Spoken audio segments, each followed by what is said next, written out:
홍도교훈의 말씀 가지고 바벨론이 받을 심판과 큰 음녀의 환상이 주는 교훈이라는 제목으로 뭔가 좀 말씀을 나누겠습니다.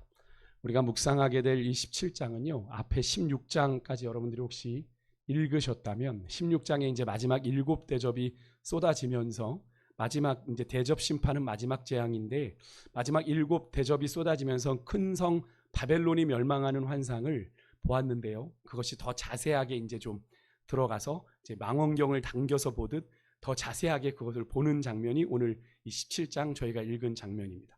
사진으로 이렇게 확대해서 우리가 가끔 어디 뭐 이렇게 지명을 볼 때 지도를 이렇게 위성 사진으로 보다가 작게 보다가 이렇게 환하게 이렇게 넓게 보는 그런 개념이라고 생각하시면 되겠는데, 요한이 이제 성령에 의해 이 광야로 이끌러가서 그 광경을 목격하게 됩니다. 앞에 16장 17절 이하에 보면 7째 대접이 공중에 쏟아질 때 성전 보좌로부터 음성이 나왔거든요. 오늘 새벽에 우리가 읽었지만 되었다라고 선언을 합니다. 이제 악의 시간이 끝났다라는 의미예요. 하나님께서 직접 나타나셔서 19절에 큰 성 바벨론에게 맹렬한 진노의 심판을 내리셨던 걸 우리가 아침에 확인했는데, 그 광경을 더 구체적으로 담고 있는 겁니다. 큰 성 바벨론에 하나님의 진노의 심판이 어떻게 임하게 되는지. 여기에 바벨론은 당시의 로마를 가리키는 상징적인 표현입니다. 바벨론 하면 우리가 떠올리게 되는 건 구약의 이방 나라잖아요. 근데 이 요한계시록의 바벨론은 좀 상징적인 개념으로, 그 바벨론을 떠올리시면 안 되고 상징적인 개념으로 로마를 가리키고요. 더 넓은 의미로 보면 세상, 하나님을 대적하는 세상을 가리키는 겁니다. 당시에 이 로마 제국과 관계를 통해 자신들의 믿음을 검증하고 있던 소아시아 7교회에게 오늘 이 환상은 로마 제국의 실체를 적나라하게 드러내 보여주는 본문이다라고 얘기할 수 있겠는데, 왜 이 소아시아 교회 언급이 나오냐면, 우리가 소아시아 교회를 요한계시록을 앞에 2장과 3장만 딱 놓고 보면 우리가 늘 그 부분만 자주 보잖아요. 그래서 소아시아 교회에 보내진 편지들을 떠올리게 되는데, 편지에는 이 요한의 환상의 이 내용들이 개 교회마다 다 전해졌다라는 거예요. 전해져서 그들의 믿음을 향해 도전하고 있었다라는 건데요. 그런 소아시아 7교회에게 이 로마 제국의 실체, 그 당시에 바벨론 같았던 이 로마 제국의 실체를 좀 적나라하게 드러내 보여주는 본문이 이제 오늘 본문인데, 예를 들어 이런 거죠. 아마도 이제 앞에 보시면 3장 14절 이하에 라오디게아 교회가 나옵니다. 그럼 라오디게아 교회 하면 어떤 말씀이 떠오르시죠? 크게는 좀 두 가지가 떠오르죠. 너희들이 차갑든지 뜨겁든지 해라. 너희들이 미지근하다. 내가 너희를 계속 그러면 토해버릴 거다 라는 말씀을 우리가 알고요. 이런 라오디게아 교회를 향해 하나님이 권면하시면서 이제 내가 문 밖에 서서 문을 두드리노니 이 말씀을 주시죠. 내가 너희에게 들어가 그로 더불어 그는 나로 더불어 먹으리라. 이 말씀을 주시는데, 이 라오디게아 교회가 부자 교회였어요.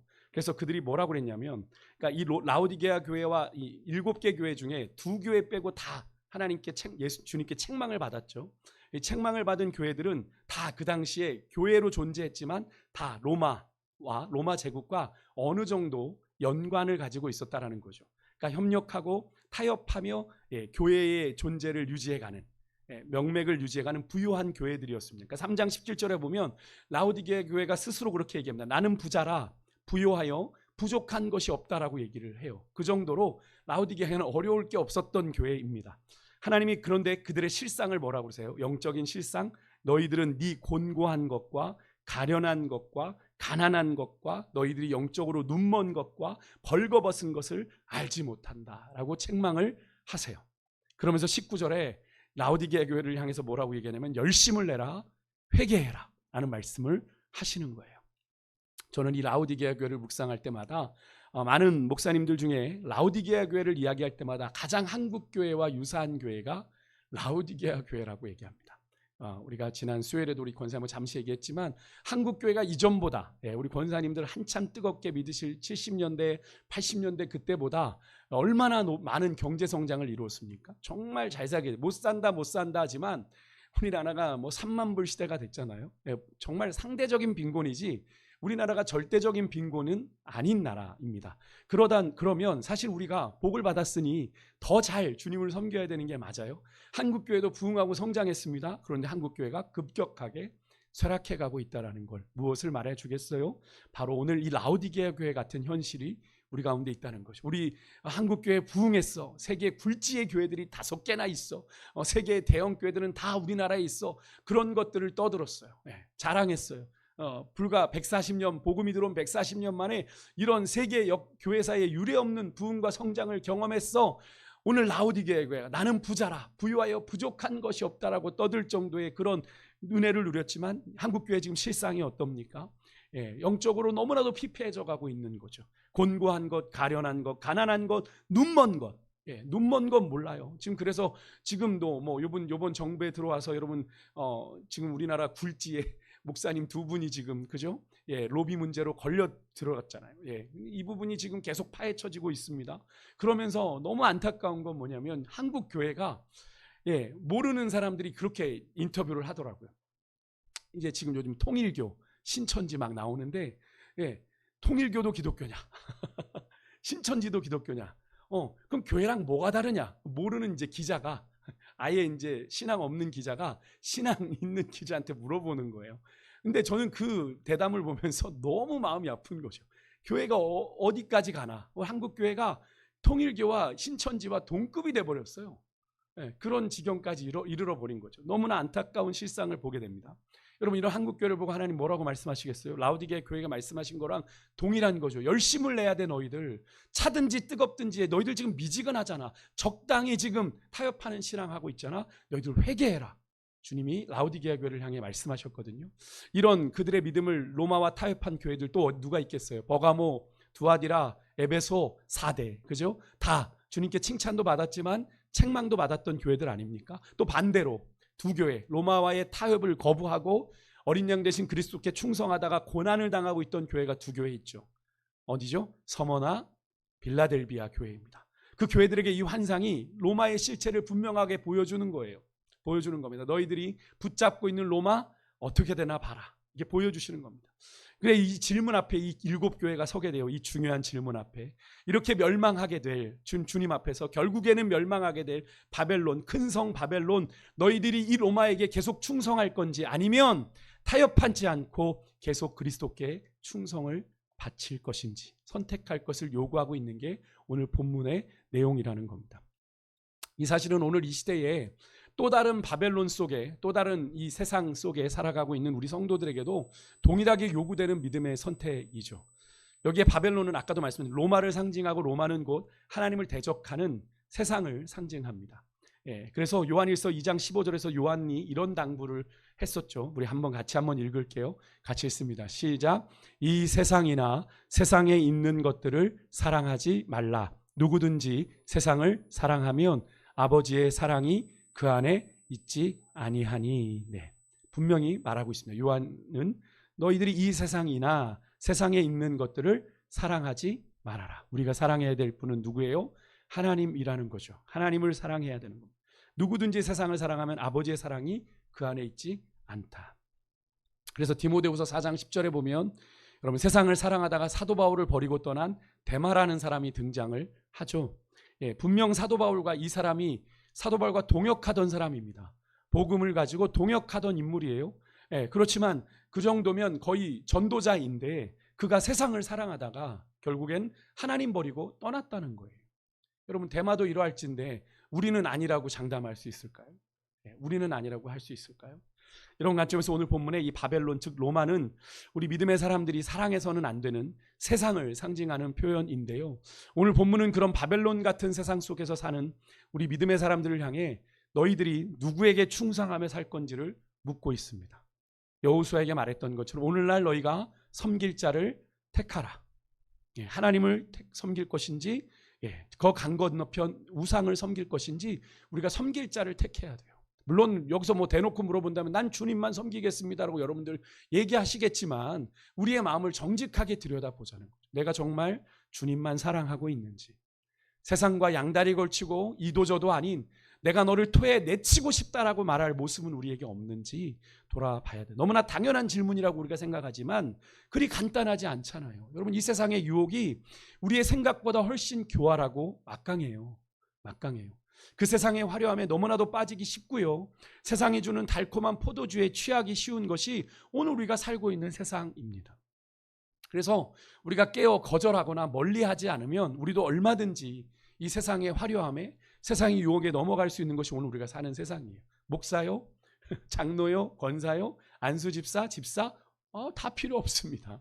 다 넘어가요. 다 넘어가요. 세상이 얼마나 화려한지 세상의 유혹에 다 넘어갑니다.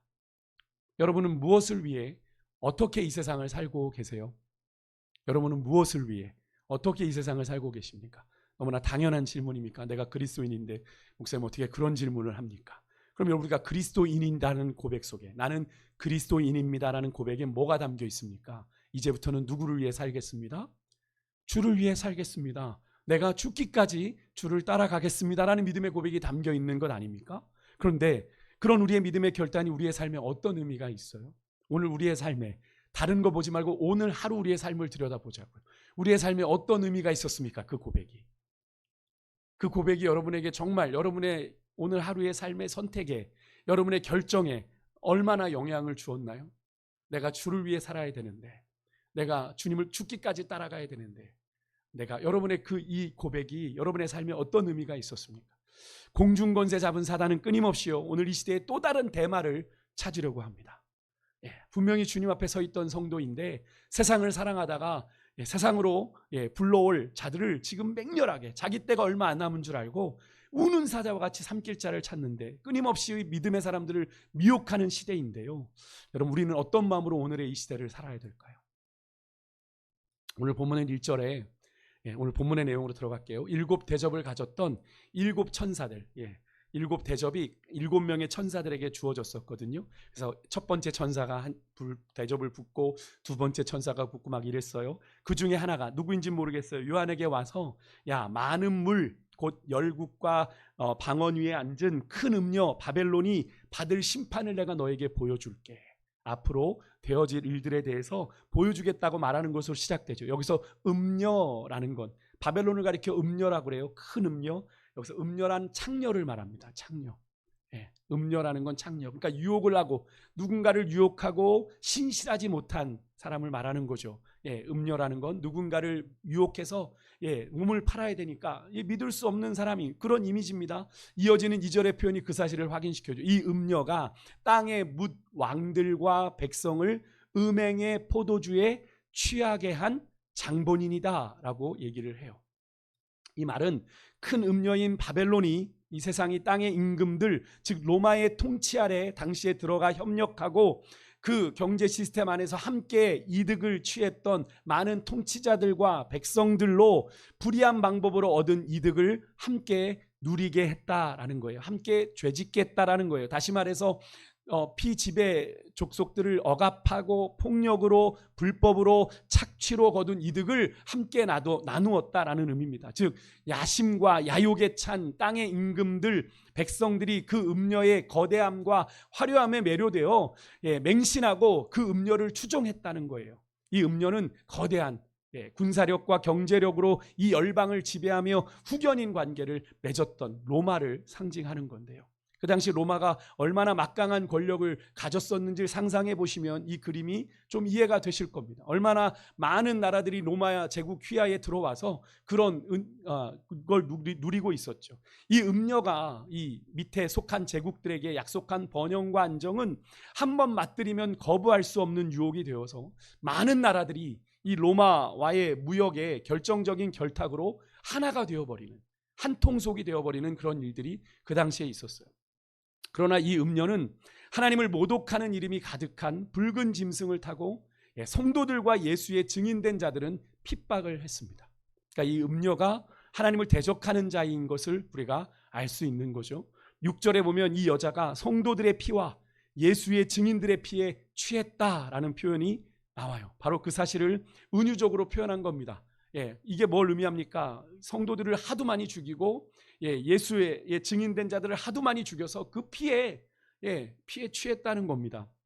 그래서 앞에 16장 6절에 보면 세 번째 대접을 부을 때 강과 물 근원에 물이 다 말라 피가 되는데요.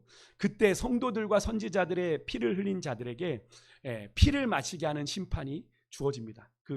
이제 강과 물 근원이 다 피로 변하니까 마실 게 피밖에 없는 거죠. 그러니까 성도들을 죽였던 선지자들을 죽였던 자들이 이제 피를 마실 수밖에 없는 심판이 그 세 번째 대접을 통해 주어지게 된 건데요. 여러분, 세상을 따르지 않고 어린 양 되신 예수님을 따르기로 한 성도들이 핍박을 당하는 거예요. 학자들은 이 장면을 역사적으로 네로가 그렇게 믿는 자들에게, 그리스도인 기독교인들에게 그 로마 화재의 책임을 물어서 수많은 기독교인들을 죽였던 네로의 그 잔인한 박해를 의미한다라고 보기도 합니다만, 어쨌든 예수님이 그 전에 예고하셨던 말씀과 틀리지 않죠. 요한복음 16장 33절에 세상에서는 너희가 뭘 당해요? 환난을 당하나 담대하라, 내가 세상을 이기었노라 말씀하셨죠. 이때도 여러분, 이때 이 말씀을 하신 배경이 어떤지 아세요? 이 배경이 예수님께서 예수님이 잡혀가실 때 함께 잡혀갈까봐 두려워 예수님만 홀로 두고 도망갈 때가 얼마 안 남았는데 그걸 예고하시면서 너희들이 나를 혼자 두고 도망갈 때가 곧 올 거야, 벌써 왔어 라고 하시면서 이 말씀을 하신 겁니다. 여러분, 너무 그 장면이 오버랩 되지 않습니까? 믿음에 있는 자라면 끝까지 예수님 곁을 지켜야 되는 거잖아요. 근데 제자들이 다 도망갔다는 거죠. 오늘날 이 시대도 우리는 믿음의 자리를 지켜야 되는 사람들인데, 많은 믿음의 사람들이 내가 손해볼까 봐, 내가 어려움 당할까 봐 믿음의 자리를 박차고 도망가는 거죠. 환난 당할까 봐. 우리는 그런 환난도 당하지 않는데 그런 것들이 두려워서, 그것을 예수님은 미리 알고 계셨던 거예요. 너희가 세상에서는 그런 환난을 당할 거야, 담대해라. 하지만 내가 세상을 이겼다라고 말씀을 하시는 것이죠. 여러분, 이 말씀을 여러분의 삶에 어떻게 적용하고 계세요?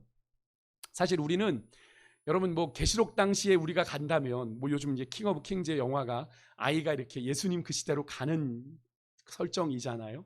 여러분, 계시록의 시대로 우리가 간다면 과연 여러분은 어떤 자리에 계실 것 같으세요? 어느 교회 출석하실 것 같으세요? 라오디게아, 두아디라, 버가모, 사데, 에베소, 여러분 서머나 빌라델비아, 어디 교회 여러분은 출석하는 성도일 것 같으세요? 그래도 자존심 나는 서머나 나는 빌라델비아 이렇게 얘기하겠지만, 과연 우리가 우리의 생명 다하기까지 우리가 주님 앞에서 우리의 믿음을 지킬 수 있는지 과연 장담할 수 있을까요? 오늘 이 시대는 계시록 당시처럼 예수 믿는다고 환난받고 누가 때리고 누가 우리를 죽이려고 하지 않고 핍박까지 당하지 않는 상황임에도 우리의 믿음이 어떠합니까? 하나님 앞에서 참 부끄러운 게 많은 그런 현실이지 않습니까? 예수님으로 인해 환난이나 손해를 기쁘게 여기며 그 길을 묵묵하게 걸어가시는 분들 혹시 계세요? 아니면 그 환난과 손해가 싫어 적당히 세상에서 나를 숨기고 타협하며 살고 계십니까? 아니면 여러분, 오늘 이 시대에도 여러분, 음녀는 존재합니다. 2000년 전에만 음녀 바벨론이 존재했던 게 아니라 여러분, 오늘 이 시대에도 음녀는 존재해요. 오늘 이 시대의 현란한 물질주의, 성공, 번영지상주의가 바로 오늘 이 시대의 음녀가 아닐까 저는 생각해 봅니다. 이 문화가 교회 안에도 들어와 있어요. 교회 안에도 들어와 교회를 막 흐트러뜨리고 있습니다. 정말로 그래요. 다 말씀드리기 어렵습니다. 교회들이 곤란을 겪는 경우가 다 그런 문제들 때문에 그래요. 다 그런 문제들 때문에 그래요. 여러분, 오늘 본문 4절에도 음녀의 모습이 보십시오. 사치스러운 옷과 보석으로 치장한 모습이 나옵니다. 금을 달고 그죠? 4절에 보면 자줏빛과 붉은빛 옷을 입고 금과 보석과 진주로 꾸미고 손에 금잔을 들고, 얼마나 화려합니까? 근데 이게 모든 게 어떻게 얻은 거예요? 다 착취를 통해서 얻은 것들이에요.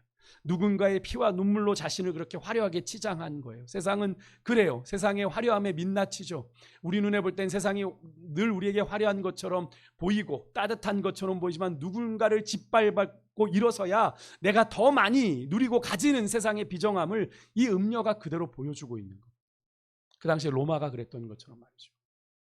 세상은 그렇게 눈 한번 딱 감고 즐기면 앞으로 쭉 그렇게 성공의 꽃길을 걸을 것처럼 우리들에게 미혹합니다. 한번 눈 딱 감고 이 길 한번 가봐, 그러면 성공해라고 미혹하고 있는데, 정말 그렇습니까? 그렇지 않죠. 그렇지 않습니다. 늘 말씀드리지만 여러분, 세상에 영원한 것은 없어요. 세상에 영원한 것은 없습니다. 그래서 세상이 주는 쾌락도 잠시입니다. 그런데 마약과 같아요. 그래서 만족이 없습니다. 더 강한 자극을 찾게 되는 것이고, 그로 인해 자신이 망가져 가는지도 모르고 더 강한 자극과 쾌락을 찾아 이리저리 헐떡이며 헤매이다가 사는 것이 이 세상이에요. 세상 사람들이 그렇게 살고 있습니다. 여러분 지금은 이전과는 상상할 수 없는 방식으로 심지어 AI, 인공지능까지 통해서 여러분 얼마나 여러분 성향이 분석되고 있는지 아십니까? 여러분 그런 경험 안 해보셨어요? 핸드폰으로 여러분이 뭔가를 얘기하고 있었는데 갑자기 핸드폰에 내가 말한 광고가 딱 뜨는 거예요. 그런 경험 안 해보셨습니까? 유튜브에 내가 말했던 그 상품의 광고가 갑자기 딱 뜨는 겁니다. 여러분 왜 그런지 아세요? 우리 마이크 다 켜고 있잖아요. 전화기에 마이크를 다 켜고 있잖아요. 그 마이크를 통해서 정보가 들어가는 겁니다. 우리가 말하고 있는 정보들이 그게 분석이 돼서 우리의 기호, 우리가 뭘 원하는지 그런 것들이 다 광고 목적으로 취합이 돼서 쓰여지는 거예요. 그래서 그런 광고들이 떠오르는 겁니다. 그러니까 여러분 얼마나 우리에 대한 분석이 많이 있겠어요. 경향, 내가 뭘 좋아하는지, 내가 어떤 기호를 가지고 있는지, 어떤 기질을 가지고 있는지, 어떤 감정을 가지고 있는지 분석해서 다가오는 세상의 유혹과 거짓 광고들이 수많은 매체와 미디어를 통해 우리에게 쏟아져 들어옵니다. 심지어는 있지도 않은 것들을 만들어낼 수도 있는 그런 시대죠. 요즘에는 그런 범죄도 일어나고 있지 않습니까? 사람들 얼굴을 막 바꿔가지고요. 그래서 막 연예인들의 얼굴을 갖다 붙여서 막 광고에서 속이는 일들도 일어나죠. 여러분 이런 시대인데 여러분 우리는 또 우리의 자녀들은 과연 이런 시대에 안전하다 할 수 있을까요? 그래서 여러분 우리 믿음의 사람들이 세상의 유혹을 절대로 만만하게 보아서는 안 되고요. 철저히 경계해야 하는 겁니다. 요즘도 얼마나 많은 사람들이 세상의 화려함과 쾌락에 매료되어 그것을 맹신하고 추종하는지 몰라요. 그죠? 즐겁다고 하면 다 쫓아가서 거기에 매달리잖아요. 사람들이. 그죠? 그래서 우리 믿음의 사람들은 더 이 세상의 유혹을 경계하고 또 경계해야 되는데요. 여러분 이 환상을 본 요한이 너무 놀래요. 지금 내가 볼 땐 이 로마는 해가 지지 않는 나라인데 영원한 제국인데 이 로마가 이렇게 망한다고? 하나님의 말씀을 듣고 놀라지 않을 수 없어요. 너무 놀라고 놀래니까 천사가 말합니다. 네가 본 환상, 특히 음녀 그리고 네가 탄 7머리와 그녀가 탄 7머리와 10뿔 가진 짐승이 어떤 의미인지 내가 해석해 줄게. 이 7절 이하가 바로 그겁니다. 먼저 이 음녀가 탄 붉은빛 짐승은 7머리 10뿔을 가졌다고 얘기해요. 음녀와 함께 무소불위의 권력을 휘두르며 세상을 다스리는 열방의 왕들을 의미합니다. 음녀와 더불어 바벨론, 로마와 함께 열방을 다스리는 자들을 말해요. 8절에 이 짐승이 전에 있었다가 지금은 없으나 장차 무정행으로부터 올라와 포악하게 날뛰다가 결국에는 멸망으로 갈 운명을 가졌다라고 얘기하는데 여러분 이것을 잘 보세요. 멸망으로, 결국에는 뭘로 가요? 멸망으로 갑니다. 결국엔 망하는 거예요. 그가 가진 7머리 한번 보세요. 9절에 보니까 먼저는 7머리를 소개하는데 여자가 앉은 7산이라고 했습니다. 그 당시에 로마가 7 언덕 위에 세워진 도시였대요. 7 언덕 위에 이 로마라는 도시가요. 그래서 그 당시에 통념을 반영해서 로마를 가리키는 거죠. 그러니까 로마를 가리킨다는 의미고 둘째로 7 왕들을 의미하는 것이라 했는데 이 7 왕들은 로마의 역대 황제들을 언급하는 겁니다. 근데 역사적으로 이제 이 황제 7 황제가 누구였냐 알아내려고 하는 여러 가지 시도가 있었습니다만 그것을 아는 게 중요한 게 아니고요. 요한이 의도하는 건 이 7이라고 하는 숫자가 가진 상징적 의미 뭐죠? 완전수잖아요. 완전수라는 개념으로 로마와 황제들의 통치 전부를 의미하는 것으로 보는 겁니다. 그러니까 10절에 이 7 왕들에 대한 부연 설명이 이어져요. 5 머리는 그죠? 5 왕들은 이미 망했고 하나는 아직 있고 다른 하나는 아직 나타나지 않았다라고 합니다. 그리고 11절에는 8째 왕은 짐승인데 7 중에 속했던 그도 결국 멸망할 자다라고 분명히 얘기합니다. 여러분 이것을 정리하면 로마의 통치가 지금까지 이어진 그 통치가 완전해 보여요. 7 그죠? 7수로 완전한 것처럼 천하무적인 것처럼 보입니다. 도무지 해가 지지 않을 것처럼 보이는데 몇몇의 황제가 죽은 이후에도 계속 그 통치가 이어지는 회복력까지 보여줍니다. 로마 제국이. 황제들이 죽었는데도 그 신처럼 섬겼던 황제들이 죽었는데도 이 로마의 제국이 통치 왕권이 흔들리지 않아요. 그래서 근데 결국 로마의 통치는 영원하지 않고 결국엔 어떻게 된다? 망하게 된다라는 걸 예언하는 말씀이 바로 이 말씀입니다. 그러니까 로마가 주장했던 영원한 로마는 허상일 뿐임을 만천하에 드러내게 되죠. 이 사실은 이미 우리가 세계 역사를 통해 확인하고 있지 않습니까? 역사가 그것을 증명했죠. 물론 이것을 이제 나중에 이렇게 얘기해서 이제 여기에 이것을 이유로 해석하는 분들도 있어요. 제가 지난 주일 오후에도 말씀을 드렸지만 여러분 그것은 지나치게 넘어간 해석이라고 저는 생각합니다. 우선 이 관점 안에서 우리가 바라보고 어쨌든 하나님을 대적하는 것들이 일어나면 우리는 어떻게 해요? 믿는 자들은 경계해야 되는 거죠. 그것이 어떤 존재이든 말입니다. 이어서 12절에 그 짐승의 열뿔은 열왕을 의미하는데 여기에 열이라는 숫자 또한 완전수이거든요. 열뿔은 로마 황제를 가졌던 7머리와는 다른 왕들이에요.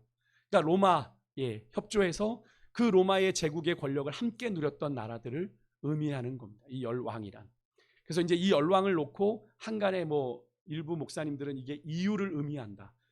유럽 연합을 의미한다. 거기에 수장이 적그리스도라는 이야기도 하신 적이 있습니다만, 저는 그것은 너무 같다라는 생각을 합니다.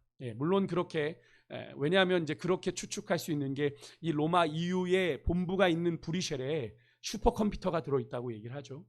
그 슈퍼컴퓨터를 통해서 온 인류의 모든 이 땅의 80억 인구의 모든 생체 정보를 거기에 넣을 수 있다고 얘기를 해요.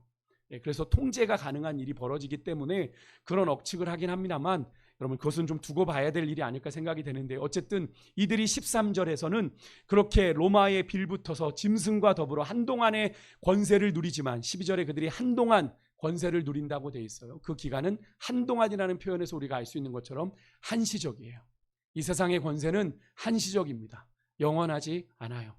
이어지는 14절에 이들이 한동안 받은 권세로 짐승과 더불어 만주의 주요 만왕의 왕이신 어린 양과 더불어 싸웁니다. 하나님께 도전하는 거예요. 하지만 결국엔 누가 이긴다고 얘기해요? 어린 양이 이길 터이고 더불어 어린 양을 통해 부르심과 택하심을 받은 진실한 성도들 또한 이 짐승과의 싸움에서 승리할 거다라고 말씀하고 있는데 여러분 이 사실 믿으십니까? 우리가 이기게 될 걸 믿으십니까? 우리의 힘으로가 아니라 물론 우리가 이 싸움을 싸우는 동안 우리가 순교의 제물이 될 수도 있어요.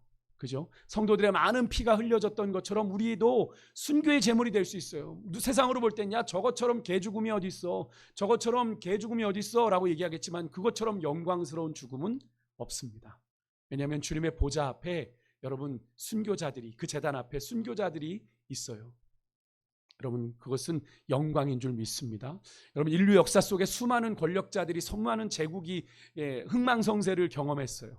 그때마다 자기들의 제국이 영원할 것처럼 무소불위의 권력을 휘둘렀지만 영원한 권세는 없었습니다. 영원한 제국도 없었습니다. 여러분 영원한 것은 뭐밖에 없어요? 우리 주님밖에 없음을 여러분 믿으시길 바랍니다. 여러분 그것을 이야기하고 있는 거예요. 짐승 같은 제국, 이 로마 정말 무소불위의 권력을 휘두른 그 제국은 망하여 사라지고 결국에는 평화로운 정의로운 주의 나라가 도래하게 되는 것을 말해주는 것이 이 요한계시록입니다. 사랑하는 여러분, 이 땅의 것은 잠시 잠깐이에요. 잠시 있다 사라질 이 한 줌의 세상 권력과 쾌락에 우리가 목숨 걸지 말고요. 내가 곧 죽어도 내가 이 세상에 이거는 해봐야 되겠다. 이런 마음으로 사는 게 아니라 영원한 하나님의 나라를 구하는 하나님의 백성들 되시기를 주의 이름으로 축복합니다. 이 땅의 것에 목숨 걸면 안 돼요. 그것처럼 하찮은 게 없는 겁니다.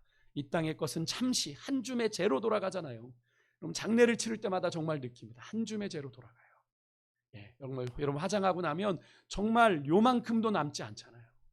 여러분 그렇게 돌아가는 인생에 뭘 더 많은 것들을 누리겠다고 여러분 잠시 사는 인생 100년도 못 사는 인생에 여러분의 인생을 걸지 말고 영원에 여러분의 인생을 거시기를 주의 이름으로 축복합니다. 여러분 죄의 삭은 사망이에요. 여러분 멸망으로 향해 달려가는 이 세상 의지하지 말고 붙들려다가 죽는 것만큼 비극적인 일은 없겠죠. 여러분 그런 인생을 경험했던 롯의 처를 여러분 잊지 마십시오. 요즘 제가 요한계시록을 묵상하면서 롯의 처가 많이 떠오릅니다. 미련 갔다가 그죠? 미련 갔다가 세상에 대한 미련 때문에 뒤돌았다가 주님이 분명히 뒤돌지 말라고 했는데 야박하다 하실지 모르겠어요. 세상은 그러게 야 주님이 그렇게 사랑 많은 주님이 거기서 한번 뒤돌았다고 그걸 소돔기금 만들어서 그 여인의 인생을 그렇게 만드냐?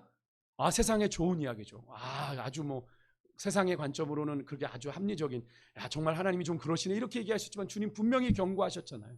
주님 여러분 우리가 마지막 때가 되면 여러분 주님 앞에서 올바로 서는 자가 여러분 그 영광을 누리게 되는 겁니다. 여러분 롯의 처처럼 애매하게 있으면 안 돼요. 여러분 이왕 우리가 주님 따라갈 거면 순종하며 따라가야 될 줄 믿습니다.